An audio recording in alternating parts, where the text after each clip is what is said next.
Boa noite, ouvintes da Rádio Cultura Online Brasil. Boa noite, ouvintes da Rádio Internacional Lusófona.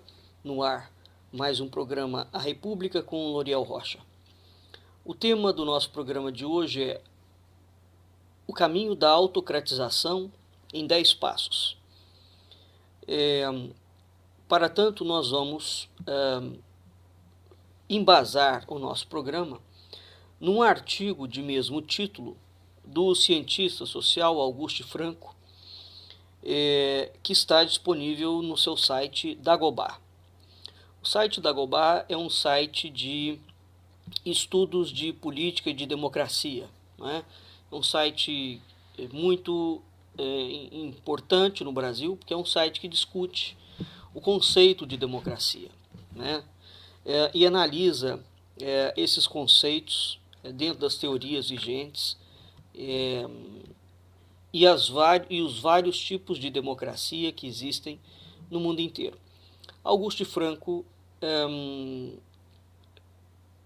é um pensador que pertenceu aos quadros do PT, esteve presente na fundação do Foro de São Paulo e rompeu com a esquerda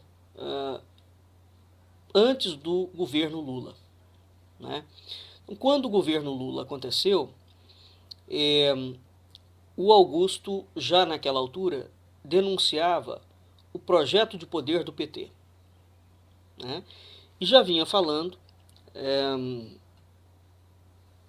dos perigos inerentes àquele projeto de poder. As pessoas devem se lembrar que na época em que o Lula foi eleito, a mídia e o mundo inteiro, né, caíram de 4 pelo Lula. E evidentemente que falar alguma coisa contra o governo do Lula naquele momento, não só em termos de Brasil, mas internacionalmente, era um despautério. Sobretudo dizer que aquele governo era um governo de patifaria enorme e era um governo que estava iniciando um processo claro de desmonte da democracia brasileira. Entretanto, o Auguste Franco foi um dos primeiros a falar e vem falando ao longo de todo esse tempo. Evidentemente que pode não concordar com todas as reflexões, com todas as análises que o Auguste Franco faz, né? Ninguém concorda 100% com todo autor. A gente lê um autor para estudar o autor. Concordar ou discordar automaticamente é uma tolice filosófica, aliás, não é? É preciso ter suspensão de juízo para entender a questão, que em filosofia se chama quid, né? Então, quando qualquer autor escreve um texto, é preciso entender a questão que ele está propondo, portanto, o quid. Então, eu vou trazer hoje como campo de discussão esse artigo do Auguste Franco, O Caminho da Autocratização em 10 Passos, né? Eu vou ler o que ele coloca e vou tentar trazer para vocês alguns dados relativos ao governo do Bolsonaro. Mas, enfim, então, durante o governo do PT, o Franco foi avisando sobre sobre o processo, o projeto de poder. Houve dentro do governo do PT, e ele separa isso com uma distinção cristalina, uma coisa é o PT enquanto partido político. Outra coisa bem distinta é o movimento do petismo. No Brasil, essas coisas são confundidas e elas são completamente distintas. Por exemplo, o PT não está mais no poder, certo? Desde que Dilma Rousseff foi defenestrada do cargo. Entretanto, o petismo não saiu da sociedade. Então é preciso, de fato, separar o petismo como um movimento, tá, do partido político. Ora, o partido político continuará existindo porque o pensamento de esquerda, ou comunismo, ou socialismo, não é proibido pela Constituição Federal. Bem, mas o que é efetivamente nefasto, né, em termos de política? Ora, nefasto em termos de política são as ideias que são construídas por intelectuais, né, portanto, dentro do plano cultural, que são levadas para dentro da política. Isso é um ponto. Então, uma coisa é analisar o comportamento do Congresso Nacional, onde dentro daquele comportamento você tem uma teoria que embasa todo projeto de lei, por exemplo. Porque o deputado, o senador, o vereador, ele vai apresentar um projeto de lei, aquele projeto de lei está baseado em teoria. Agora, quem está construindo aquilo ali? Então você tem um corpo de ideias que é preciso entender. Isso é um lado, é um aspecto. O outro aspecto é o seguinte, está fora do Congresso Nacional. Esse outro aspecto é a chamada militância, não é? A militância política organizada. A esquerda tem uma trajetória clássica de organização de milícia civil. Não é? Eles têm mais de 100 anos de prática. Portanto, há um background aqui muito difícil de ultrapassar. Tá? Porque eles têm um domínio sobre a coisa em si que é incontornavelmente, infinitamente superior a qualquer outro partido político. Né? Bem, isso não só do PT, é a esquerda mundial. É preciso entender isso. Então, o movimento do petismo é um movimento que está fora do partido. Ele é fomentado e sustentado pelo partido, nutrido pelo partido e pelos intelectuais orgânicos do partido. Mas o movimento em si é uma coisa que, se o partido desaparecer, o movimento não desaparece. Isso para quem é leigo, é uma coisa difícil de discernir. Bem, então o Franco alertava para o PT e o petismo, no governo do Lula e no governo da Dilma. O Franco também vem alertando para o PSL, portanto, para a candidatura de Jair Bolsonaro, agora presidente, e para o Olavo Bolsonarismo. É a mesma situação. Então, uma coisa é o PSL enquanto partido, não é? Ou é o Jair Bolsonaro, a pessoa do Jair Bolsonaro. Outra coisa é o movimento Olavo bolsonarista. Então, ambos, o petismo e o Olavo bolsonarismo, são dois cânceres. E é preciso que comece a falar a categoria correta desses movimentos. Tá? Ambos são movimentos populistas, autoritários, messiânicos, iliberais, falsificadores, revolucionários, autoritários, que visam usar a democracia eleitoral, que é um dos mecanismos de manutenção da democracia, para investir contra a democracia, para formar um Estado populista autoritário. Então, no Brasil, isso tem sido confundido. Claro, porque esses conceitos não se misturam. Uma coisa é o partido político, outra coisa é a militância, né, organizada. Então, a falsa direita, falsa mesmo, esse movimento Olavo bolsonarista que surgiu no Brasil, de direita não tem nada, quanto menos de conservadorismo. Bem, essa falsificação que surgiu agora, essa direita só pode ser, conceitualmente falando, chamada de direita da esquerda, porque ela é a esquerda em sinal contrário. Tá?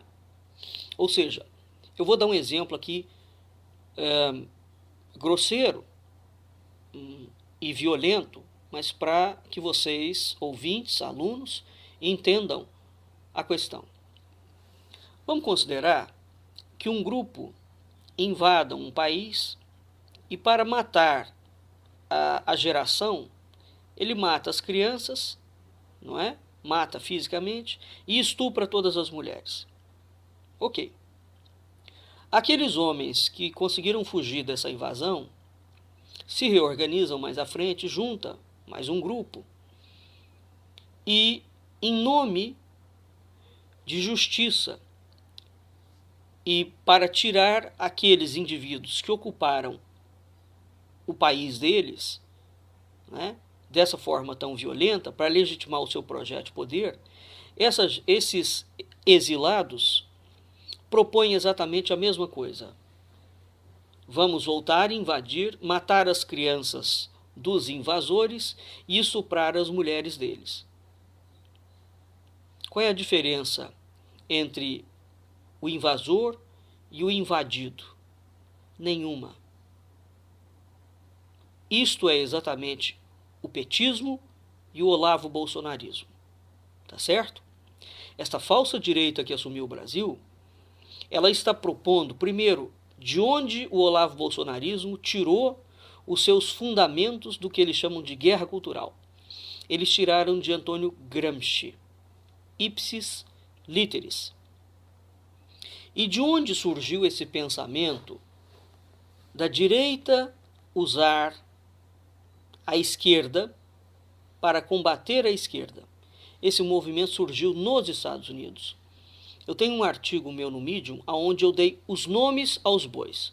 Olavo de Carvalho é tão farsante, tão maligno, que não é possível que ele não conheça esses autores, portanto, que foram de direita americana, que foram buscar Antônio Gramsci e aplicar a teoria de Antônio Gramsci e trazê-la para a direita americana.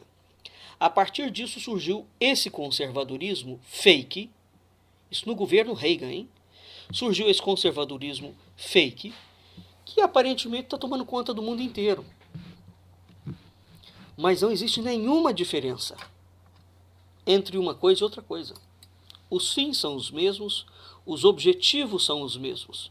E quais são os objetivos?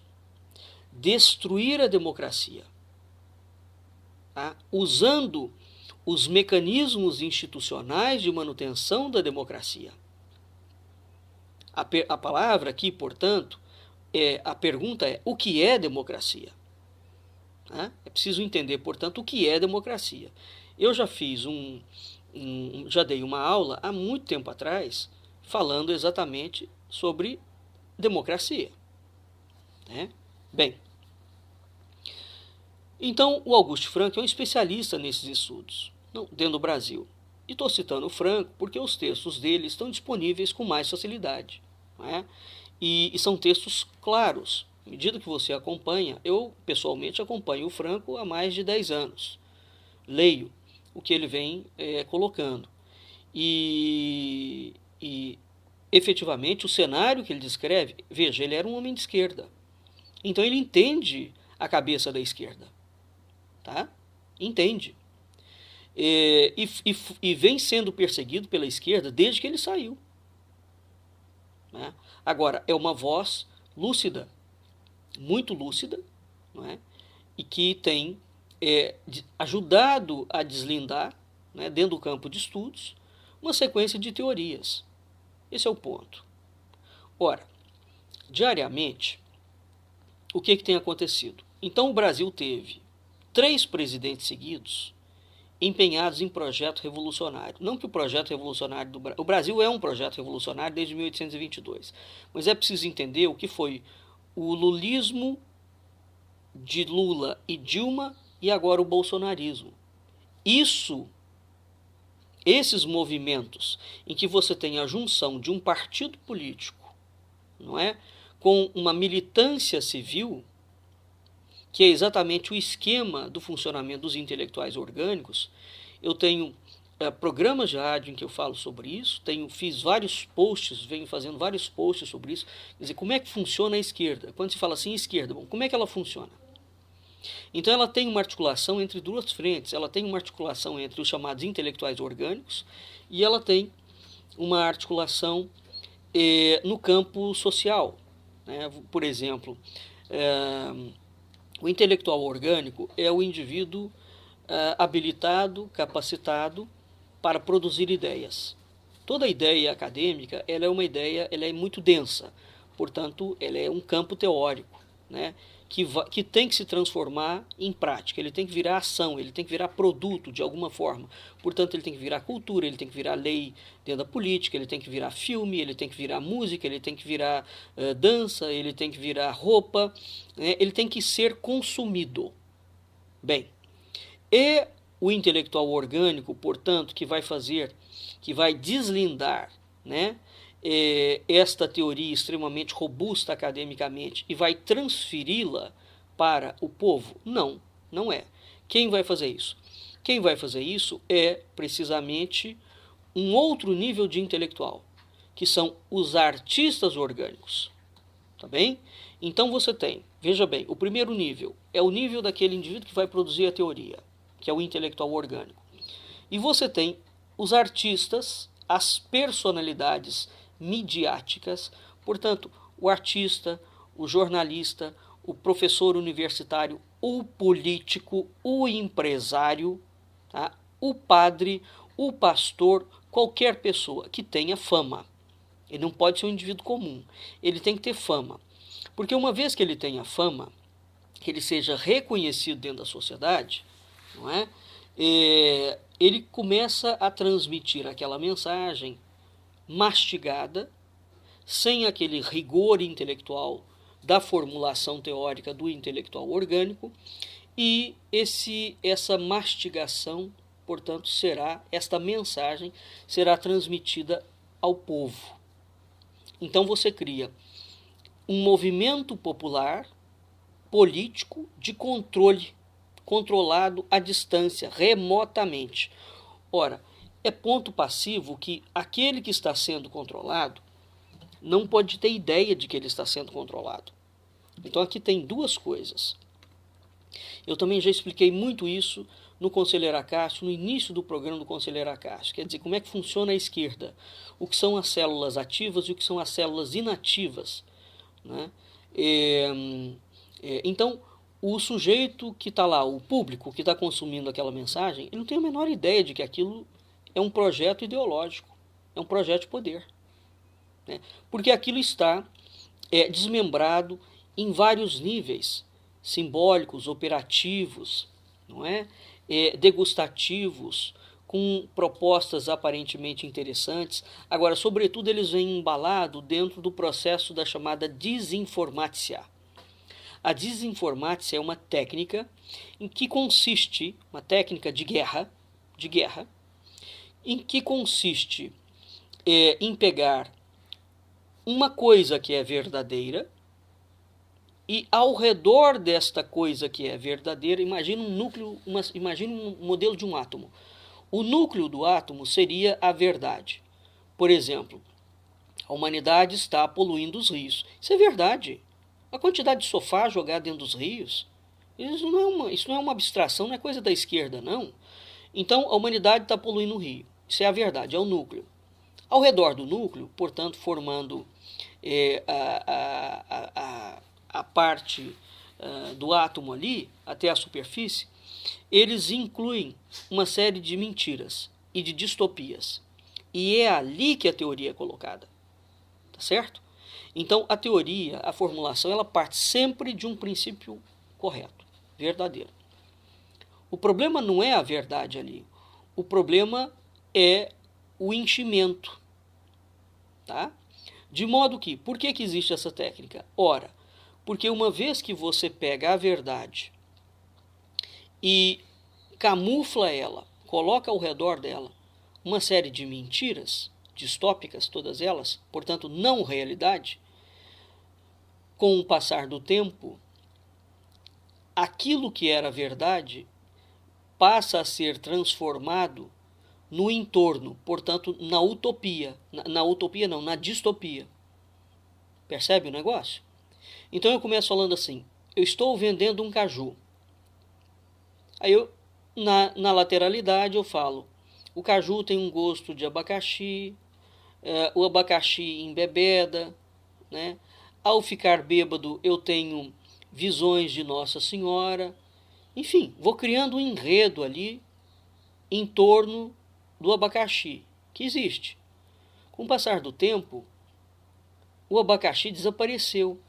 A verdade em si filosófica do abacaxi desapareceu. E o que eu incorporei? Eu incorporei talvez que o abacaxi é caju, ou que o abacaxi serve para fomentar a visão com Nossa Senhora. Percebe? Então, isso é a grande maldade do processo revolucionário. É a indução de distopia. Qual é a consequência cerebral, né, para o ser humano? O cérebro fica louco. Louco. O homem a criatura não mais distingue o verdadeiro do não verdadeiro. Aí você entra no campo da distopia. Então, a irrealidade passa a ser vivenciada como realidade. Tá? Isso é uma técnica de engenharia social. Quer dizer, como é que você leva uma sociedade à demência, sem fazer guerra? Tá? A pergunta que nós temos que fazer é o seguinte: uma vez que eu levei a sociedade à demência, qual é o objetivo para as elites bandidas, mafiosas que dominam o mundo de ter uma sociedade demente? O demente pode produzir? O demente pode trabalhar? O demente pode procriar? Vamos imaginar, grosseiramente, fazendo uma analogia grosseira, um sanatório. Né? As pessoas têm uma demência física ali, não é? Clínica. O que eles estão fazendo, na verdade, é transformar a humanidade num hospício, literalmente. Ora, a pergunta é profunda, portanto, entendendo, portanto, o quid, a questão proposta, é o que é que as elites mundiais ganham ao produzir uma sociedade de dementes? Este é o ponto de reflexão. Porque eles têm que ganhar alguma coisa. Tá? Bem, então o movimento tanto do bolsonarismo quanto do petismo são exatamente iguais. Não se enganem. Não se enganem. Feita essa introdução aqui, que comeu quase metade da nossa aula de hoje, mas vamos aqui. Eu vou deixar o link desse artigo do Augusto Franco para que vocês possam ler o artigo. Tá? Então, os 10 passos que ele fala. E prestem atenção para vocês verificarem se não foi exatamente isso que aconteceu com Lula, com a Dilma e que está acontecendo agora com Jair Bolsonaro. Primeiro passo. Todo revolucionário, isso vem desde a Revolução Francesa, toda essa gente se elege prometendo acabar com a corrupção, prometendo acabar com a bagunça, prometendo acabar com os privilégios da elite, dizendo que eles vão impor a lei, vão impor a ordem, vão defender o país dos seus inimigos, né? Inimigos esses internos, externos, seja lá o que for. Bem, o povo acredita naquela narrativa. Por que o povo acredita nessa narrativa? Porque essa gente pega um dado de realidade, o país está um caos, você tem muita corrupção, você tem muita bagunça, isso é verdade. Então eles usam de um ambiente, da verdade de um ambiente social, não é? Levanta aquela bandeira, o sujeito está roubando muito, vou tirar o cara porque ele está roubando muito. Todo político faz isso, não é? Só que quando ele entra lá, ele mantém a corrupção, ele amplia, ele mantém a bagunça, ele mantém os privilégios. Né? Veja o seguinte, os filhos do Jair Bolsonaro, né, e o próprio Jair Bolsonaro têm o desplante de dizer que o indivíduo que ganha um salário mínimo, o microempreendedor individual, ele tem que ter vergonha na cara e aprender a trabalhar, porque o capitalismo é uma coisa muito boa. Veja bem, essa gente não tem moral nenhuma para falar. Eles a vida inteira foram funcionários públicos, eles não trabalharam. Eles vivem às custas do Estado, com privilégios nababescos, e vem falar de empreendedorismo? Ora, quem trabalha por conta própria, esse indivíduo sabe a dificuldade. Então, assim, se o mercado de trabalho não funciona, é porque o governo é incompetente. Isso não tem nada a ver com a pessoa. Você não pode acusar o chinês ou o russo, no auge do comunismo, de não dar conta de produzir nada e de ser incompetente. Não, o sistema não permite que você produza. O sistema brasileiro não permite que você produza. Portanto, essa gente é calhorda. Não é? Eles jogam a culpa em cima da população. Veja que o Paulo Guedes fala isso o tempo inteiro. Paulo Guedes é um sujeito acusado de fraude bancária. Não é? Acusado não. Está comprovado que ele é um fraudador. Esse homem que é o ministro da Fazenda. Não é? Então é curioso a gente verificar que policial, militar, exército, essa gente viveu de quê? Eles viveram de salário do Estado a vida inteira. Eles não têm a menor autoridade para falar de empreendedorismo, coisíssima nenhuma. Né? Bem, então, esse é o primeiro passo. Eles se elegem prometendo acabar com os desvios.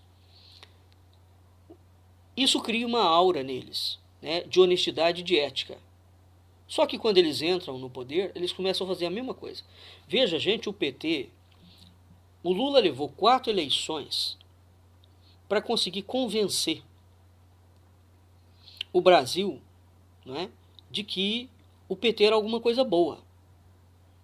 Ora, quando ele entrou no governo, a jogatina foi igual. Tá?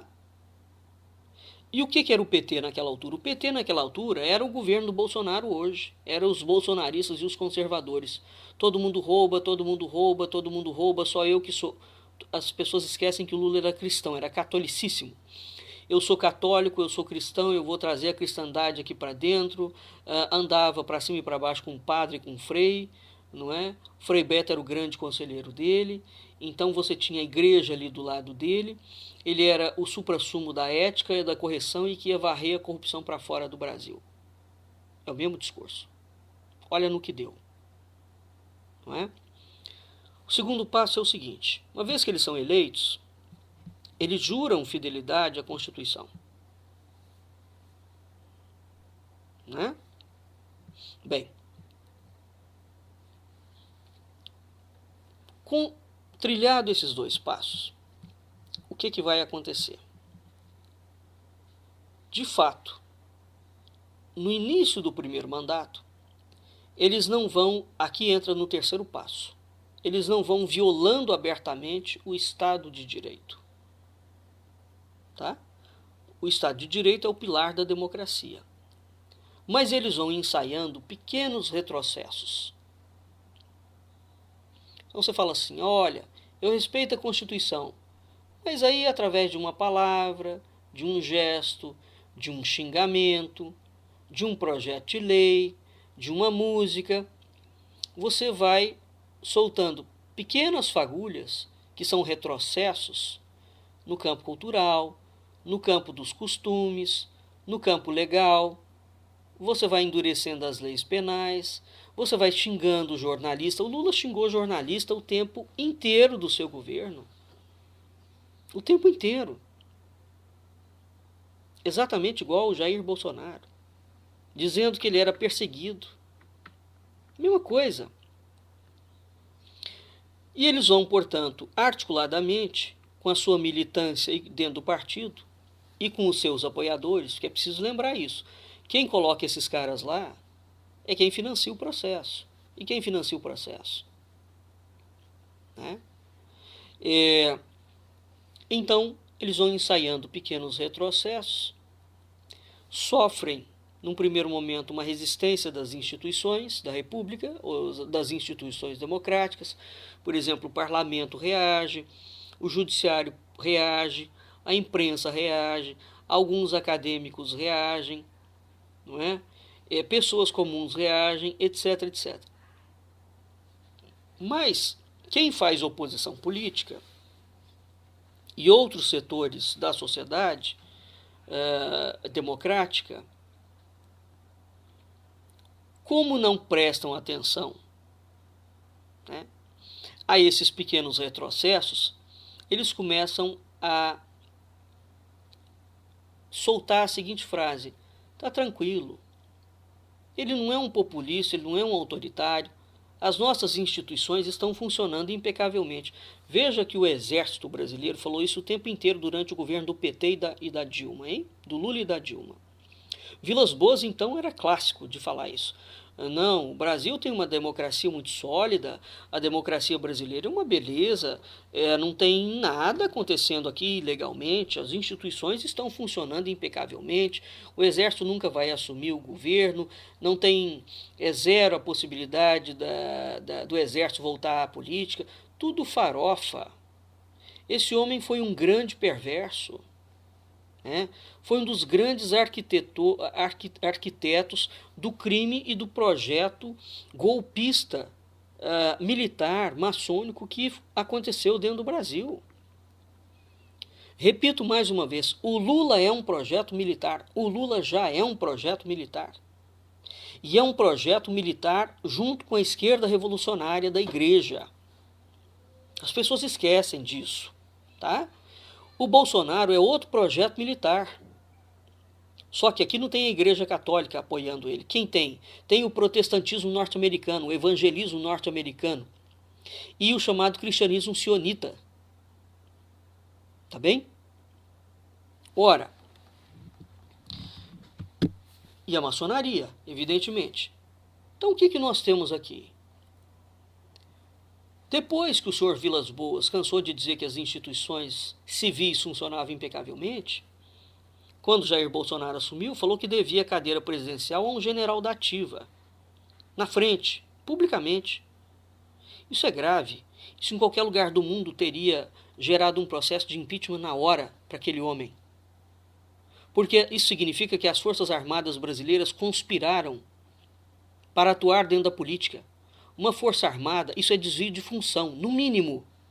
Tá? Agora, esses maiores absurdos acontecem dentro do Brasil e todo mundo cala. Tá? Cala. Bem, então foi dado um golpe de Estado aberto e todos eles declaram o golpe e ninguém acusa que é um golpe. O Congresso não acusa, o Judiciário não acusa, a imprensa não acusa, está todo mundo conluiado. Tá bem? Então essa briguinha que a gente assiste aqui é uma briguinha de superfície. É para distrair a plateia. É circo armado. Não se engane. Então a terceira etapa é isso. Eles começam a violar o Estado de Direito, as democracias. Veja que todo olavético bolsonarista não tem um dia que um desses políticos do PSL, desse grupo apoiador, dessa falsa direita, dentro do Congresso, dentro das assembleias, não fale uma bobagem e não ensaie um retrocesso das instituições democráticas. Tá? Não tem um dia em que não saia um absurdo, uma loucura desses malucos. Bem, então enquanto eles vão articuladamente, pausadamente, minando na calada da noite as instituições democráticas, a sua militância, os seus sequazes, a sua rede de bandidos vai difundindo teorias da conspiração. O petismo fez isso o tempo inteiro. Vai apontando inimigos da nação. Quais eram os inimigos na época do PT? É preciso entender. Né? Então eles vão falando que os velhos políticos, o Lula também falava da velha política, dos juízes corruptos, só não falava do comunista. Elegeu o Fernando Henrique como seu grande oponente, todo mundo deve se lembrar. Não é que ele falava que o Fernando Henrique era uma criatura execrável, que o PSDB era execrável, etc. Tal. A imprensa, os empresários, os banqueiros, a elite. Como é que o Lula pôde falar em elite o tempo inteiro quando no governo dele, os bancos tiveram lucros absolutamente exorbitantes? Sabe que os bancos agora, nesse pouco tempo do governo de Jair Bolsonaro, os bancos brasileiros tiveram mais lucro do que na época do governo do Lula. Isso nos dá uma dimensão do que está acontecendo no Brasil. Né? Então, o quarto passo. Eles vão comendo pelas beiradas as instituições democráticas e vão difundindo teorias da conspiração. Portanto, o que é a teoria da conspiração? A teoria da conspiração é aquela teoria em que você começa a fabricar inimigo, virtual ou verdadeiro. Porque, veja, em política, toda política tem que ter uma oposição. O partido que está no governo é a situação. O partido que não está no governo é a oposição. Isso é natural dentro do campo, dentro da disputa política, dentro do conceito de política. Agora, o que não é natural? Quando o opositor que faz oposição ao Congresso Nacional, que é um debate de ideias, quando o opositor é transformado em inimigo. Política não é guerra. Então o petismo transformou a política em guerra e o bolsonarismo transformou a política em guerra. Tá bem? Esse é o ponto. Então eles vão criando inimigos, homossexual, os liberais, as feministas, a Rede Globo, o Foro de São Paulo. Veja, isso pode ser verdadeiro e pode ser falso. E se for verdadeiro, não é verdadeiro em si, porque isso vai vir embalado dentro da ideia revolucionária. Tá bem? O Foro de São Paulo é uma realidade? Claro que é indiscutível, não é? Agora, essa realidade é como eles falam? Claro que não. Porque por trás do Foro de São Paulo, né, e o Foro de São Paulo pode até acabar.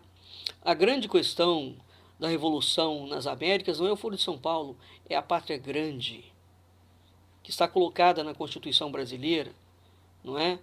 E que foi jurada por todos os partidos. E o senhor Jair Bolsonaro não vai mexer 1 milímetro na pátria grande, muito pelo contrário, ele já começou o processo de consolidação da pátria grande. É ele que vai consolidar.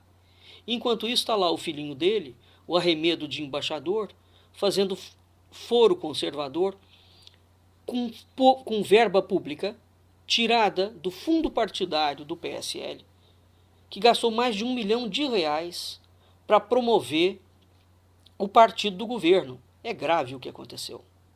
Tá? Então, tá aí essa gente fazendo exatamente as mesmas coisas, em sinal aparentemente trocado. Bem, então eles vão criando, é a fase, o quarto passo é o passo de criar inimigo. Tá? Então, você aponta o inimigo é tido como um traidor da pátria, que eles querem destruir a nossa soberania, eles querem roubar as nossas riquezas, e, portanto, aquele partido, aquele grupo de eleitos divinos está ali para defender o Brasil dos seus inimigos. Isso é uma mistificação simbólica. No quinto passo, eles vão, portanto, estabelecido esse cenário, você tem uma articulação dentro do partido, dentro do Congresso, e você tem uma articulação com a militância. Essa é a razão pela qual o dementador Olavo de Carvalho, o criador da falsa direita, tem falado full time que é muito importante criar uma militância civil. Claro, uma militância civil lobotomizada. Uma militância civil que vai fazer o papel da mesma militância da esquerda. Portanto, que vai trabalhar para implantar um projeto de poder igual ao da esquerda, sem tirar nem pôr. Tá? O passo 5 é, à medida que continua a sociedade agindo polianamente. Não está acontecendo nada, eles estão defendendo a democracia, está tudo funcionando muito bem, as instituições democráticas estão funcionando, veja que beleza, nós temos eleições, nossa, que lindo, o Jair Bolsonaro foi lá em Aparecida, comungou, ele não pode comungar, ele é um herege. Em compensação, ele xinga a igreja o tempo inteiro, ele xinga o Papa de comunista e depois, cinicamente, ele vai à Aparecida comungar. Percebe como é que você desestrutura a instituição, desmoraliza uma instituição e, ao mesmo tempo, você vai e faz uma coisa contrária. O que é isto? Isto é o primeiro passo. Desculpe, o terceiro passo. É quando eles não violam abertamente o Estado democrático, mas eles ensaiam pequenos retrocessos. Então, como é que pode? Qual é a lógica do sujeito ir a Israel, bater continência para a bandeira de Israel? Ir dentro da religião hebraica e falar que é a favor do Messias de Israel e não do Messias católico, não do Messias cristão. Né? Fazer proselitismo para o protestantismo sionita, portanto, que é a antítese e que trabalha para destruir a cultura cristã e a religião cristã. Né? Não participar da canonização que vai ser feita dentro do Vaticano da irmã Dulce, porque a mulher protestante dele, evangélica, inculta e estúpida, resolveu dizer que o chefe de Estado brasileiro não pode ir participar da canonização de uma freira. A canonização é um processo nacional. Não tem nada a ver com nenhuma religião. É para o Brasil. Não é? Porque, como presidente do Brasil, se ele for chamado para um centro espírita, ele tem que ir. Se ele for chamado para um candomblé, ele tem que ir. Se ele for chamado para uma reunião indígena, ele tem que ir. Ele é o presidente do Brasil. Ele não é o presidente da Assembleia de Deus, não. Portanto, está tudo louco. Não é? E depois esse indivíduo vem, ele e todos os militares, falam mal do Papa, xingam o Papa, acusam o sínodo da Amazônia, fazem um escambau. e aí vai lá em Aparecida, não é? Comungar e comer hóstia. Tem que lembrar que esse sujeito excomungou-se, saiu do catolicismo, batizou-se como evangélico no Rio Jordão, as pessoas esqueceram disso, e depois, quando ele brigou com aquele pastor oportunista, não é? Que o batizou no Rio Jordão, ele desbatizou-se. Eu nunca ouvi falar que alguém pode se desbatizar. O Jair Bolsonaro desbatizou-se. Então esse homem nunca foi católico. Tá? Bem, então o quarto passo, que é o passo de criar inimigo, né? O quinto passo é, à medida que as pessoas vão mantendo essa ilusão de que nada está acontecendo no reino da Dinamarca, esse delírio polianístico, essa gente bandida, revolucionária, vai asfixiando por meio econômico, legal, cultural, empresarial, né, acadêmico. Eles vão asfixiando todo mundo. E eles vão impondo um assujeitamento de todo mundo ao seu comportamento errático e de milícia. E eles começam, portanto, a consolidar os seus porta-vozes oficiais ou propagandistas. Veja que o Felipe Moura Brasil acabou de denunciar um ex-olavista. Vamos ver, né, se é ex mesmo, porque ele não fala nada do Olavo de Carvalho.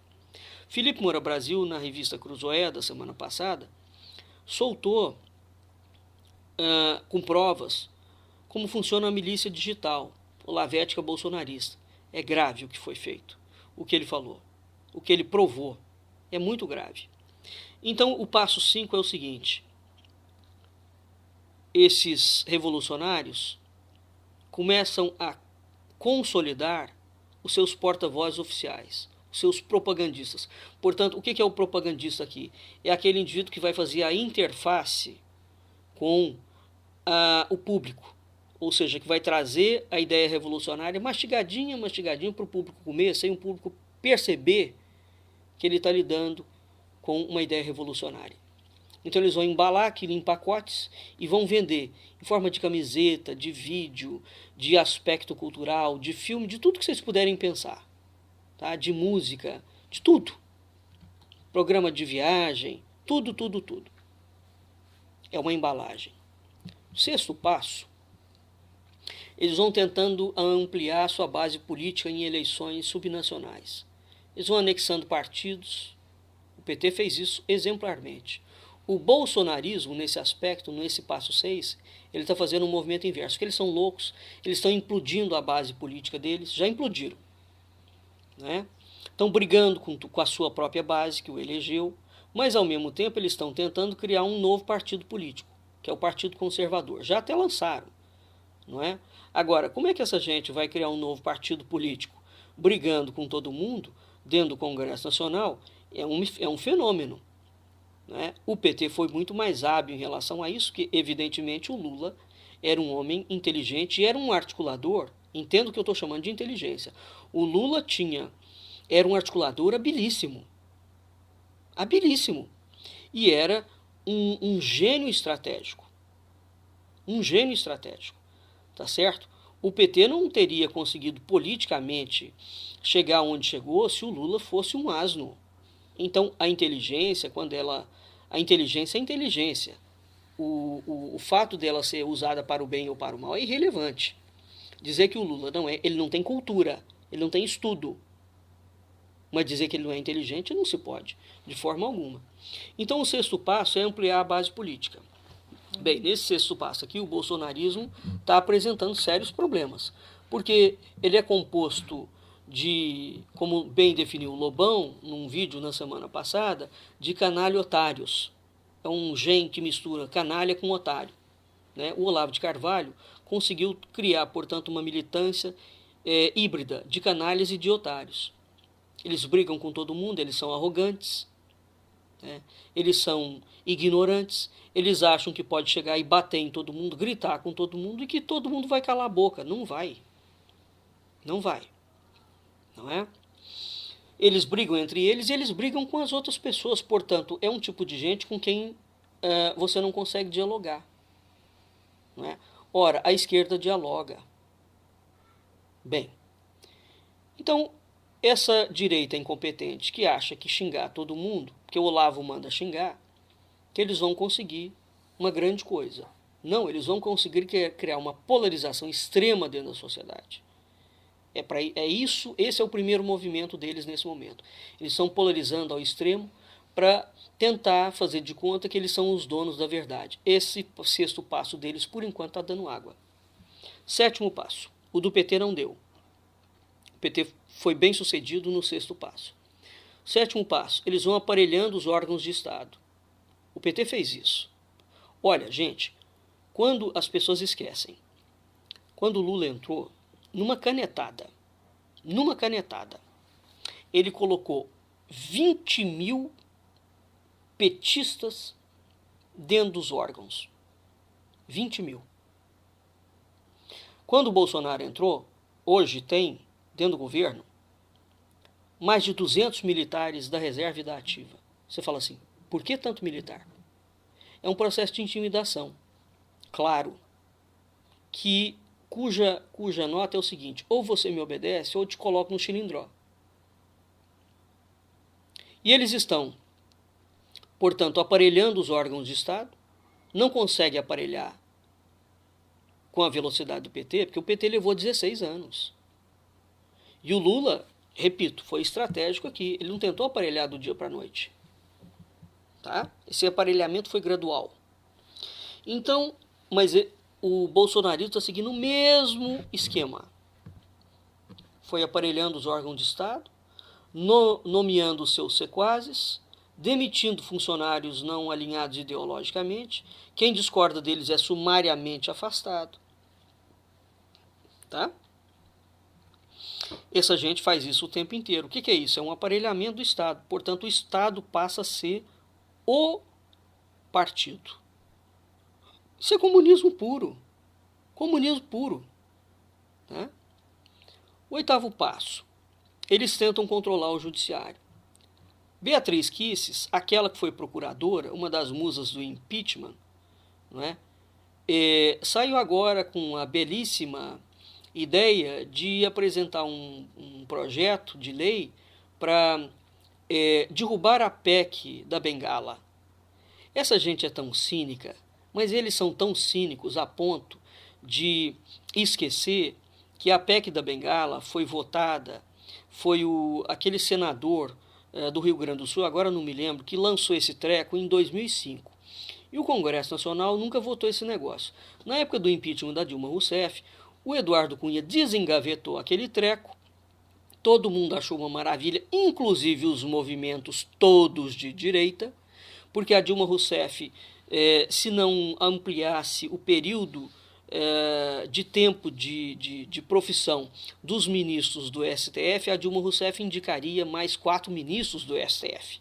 Então, o Eduardo Cunha, por pura vingança idiota, não é, mas estratégica, fez passar a PEC da Bengala. Naquela altura, a senhora Beatriz Kisses, Carla Zambelli, Joyce Hasselmann, todo mundo achou uma beleza. Toda essa militância cínica, cretina, oportunista da falsa direita, apoiou aquela bandidagem do Eduardo Cunha. Tá? Bem, agora sabe o que a senhora Beatriz Kisses está fazendo? Ela está simplesmente, então, disse que para o Jair Bolsonaro, para o STF não embarrear o governo do senhor Jair Bolsonaro, eles querem derrubar a PEC. Ora, quem vai ao site do Congresso Nacional, o senhor Jair Bolsonaro, o filho dele e todos os grandes figurões da direita, né, política, votaram a favor da PEC da Bengala. Como é que essa gente que votou a favor da PEC da Bengala agora quer derrubar a PEC da Bengala para favorecer eles mesmos? Está entendendo como é que eles vão avançando, eles vão mordendo e soprando? Essa gente não tem vergonha, eles não têm ética, eles não têm moral. Tá? Eles são oportunistas de plantão. Se a situação lhes favorece, eles vão junto. Depois daquela situação que eles foram favoráveis a ela, quando lhes convém, eles são desfavoráveis e vão contra, da mesma forma. Né? Então esse é o passo 8. Eles vão tentar controlar o judiciário, vão nomear aliados para as cortes da justiça, o PT fez isso, hein? Né? Vão aparelhar instituições como o COAF, a Receita Federal, a Polícia, as Forças Armadas, as agências reguladoras. O bolsonarismo está fazendo isso igualzinho. E pior, através com a digital militar, essa gente aprovou uma quantidade de projeto de lei criminosa. O Augusto Heleno e esses milicos todos que estão no governo, da ativa e da reserva, têm feito verdadeiros absurdos. Ninguém está falando dos projetos de lei bandidos que esses militares já implementaram. Tá? Portanto, aquilo que a gente concebe como Estado brasileiro já não existe mais. Esses militares, e foi o governo do senhor Jair Bolsonaro, esses militares alteraram completamente a configuração daquilo que a gente entende como Estado. A hora que o Brasil entendeu o que foi feito nesses poucos meses, quando o Brasil despertar, e quando é que o Brasil vai despertar? Daqui 50 anos? Para entender o que foi feito? Já foi feito. Tá? E eles fizeram coisas muito piores do que o PT. Muito piores. Vocês não têm ideia do que essa gente fez. O Lula não desmontou o aparato do Estado, ele aparelhou. O Jair Bolsonaro desmontou o aparato do Estado. Tá? Bem, passo 9. Está chegando um momento decisivo. Eles vão tentar se reeleger. Você veja que este presidente falsificado, fabricado por uma junta militar maçônica, bancado por banqueiros internacionais, o Paulo Guedes é sócio, é cria do Jorge Soros. Cria. Tá? Bem, então, agora é só o Paulo Guedes? Não. Todos os presidentes da nova república, o Fernando Collor foi o primeiro presidente da república, da nova república, que inseriu banqueiros. Os ministros da economia, os ministros da fazenda, são todos banqueiros, desde o governo do Collor. Como é que você entrega uma nação para a banca internacional? Então não foi o PT que fez isso, não. Todos os governos estão fazendo. Né? Agora vem essa cínica direita dizer que o Paulo Guedes, que é um banqueiro ligado ao Soros, não é banqueiro e não está ligado à esquerda? E mais, um grande componente aqui do Soros é o seguinte: o Jorge Soros não trabalha só para a esquerda. O Jorge Soros teve um grande mentor chamado Karl Popper. É preciso entender o papel acadêmico de Karl Popper para entender a chamada Open Society, a sociedade aberta, que é a propositura que o Soros vem bancando e é a propositura do senhor Paulo Guedes. Tá? Isso é baseado em Karl Popper. Então chega o momento, eles vão tentar uma reeleição. Como está todo mundo no mundo da poliana dizendo, não, ele só está brigando um pouquinho, mas porque ele tem muito inimigo. Então como ele tem muito inimigo malvadão, que quer destruir ele tem o direito de xingar o inimigo de vez em quando, porque o inimigo também xinga finalmente. Mentira. Claro que não é assim, política não é guerra. Política é discurso. Você parte para a guerra quando você não tem militância consolidada. Então você vai exterminar a pessoa porque você vai impor na base da bala, do tanque e da força ou da corrupção, que foi o caso do Lula, não é? A sua hegemonia intelectual. Porque a política é a arte do convencimento. Eu tenho uma ideia, você tem uma outra ideia, nós vamos debater. E eu tenho que te convencer que a minha ideia é melhor. Quando eu não tenho argumento para te convencer que a minha ideia é melhor, eu dou um tiro na sua cara. É simples assim. Entendeu? Ou eu, depois de debater, te chamo num canto e falo, fulano, eu preciso de aprovar esse projeto. Olha, eu estou sendo financiado, quanto você quer? Né, para estar do meu lado? Você quer 50 milhões de dólares? Eu deposito para você numa conta na Suíça. Foi isso que o PT fez, percebeu? O Jair Bolsonaro está agindo dessa forma? Em parte, sim. Eles estão comprando as pessoas com dinheiro brasileiro. com dinheiro brasileiro. E como é que eles estão convencendo? Por enquanto eles não estão convencendo, né? E a parte que eles estão convencendo, que eles estão conluiados com o Rodrigo Maia e com o presidente do Senado, o Alcolumbre. O brasileiro esquece e não se dá o trabalho de verificar quem é o Davi Alcolumbre, que a direita em peso apoiou na sua eleição, assim como apoiou o porquinho fosforescente, que é o presidente da Câmara, o Rodrigo Maia. Davi Alcolumbre tem uma ficha criminal pior do que a do Renan Calheiros. Vocês sabem disso? Não sabem, não é? Porque eles não te contaram. É esse molecote, com cara de porquinho fosforescente também, que está lá. Ele é pior do que o Renan Calheiros. Pior. Em termos de ficha criminal. Tá? É esse indivíduo que a direita apoiou. Ora,